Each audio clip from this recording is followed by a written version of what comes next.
앞서 관련 보도가 있었습니다만 경찰이 소지하고 있는 테이저건 사고가 대구에서 발생했습니다.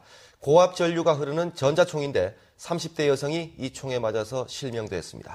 경찰의 잘잘못을 떠나 테이저건의 위험성에 대해서 다시 논란이 일고 있는데요. 테이저건은 어떤 장비고 어떤 위험성이 있는지 도성진 기자가 취재했습니다. 전자총으로 불리는 테이저건입니다. 발사되면 철선으로 연결된 낚싯바늘 모양의 전극침이 최대 7m까지 날아가고 순간적으로 5만 볼트의 전류가 흐릅니다. 몸에 맞은 사람은 5초가량 꼼짝할 수 없게 됩니다. 지난 2004년 처음 도입된 뒤 해마다 1000대 이상씩 보급돼 현재 전국적으로 8000대가 넘지만 위험성 논란이 계속되고 있습니다. 어제 새벽 대구 월성동에서 30대 여성이 경찰에 저항하다 눈을 맞아 실명하는 사고가 일어나기에 앞서 지난 2010년 인천에서는 흉기를 들고 난동을 부리던 50대 남자가 경찰이 쏜 테이저건에 맞아 쓰러지면서 자신이 들고 있던 흉기에 찔려 숨지는 일이 있었습니다.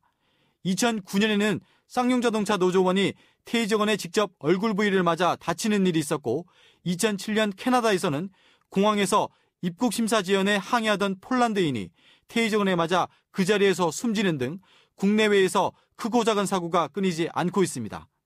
지금이라도 경찰청은 민간 인권단체와 함께 테이저건이 인체에 미치는 영향에 대해서 면밀히 검토한 다음에 테이저건을 계속 사용할지 여부를 근본부터 다시 고민해야 된다고 생각합니다.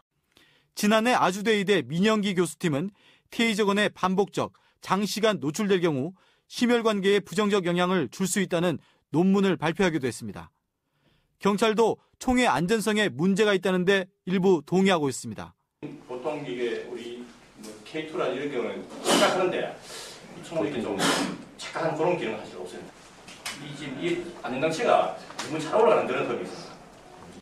테이저건의 안전성과 사용 수칙에 대한 보다 정교한 손질이 필요해 보입니다. MBC 뉴스 도성진입니다.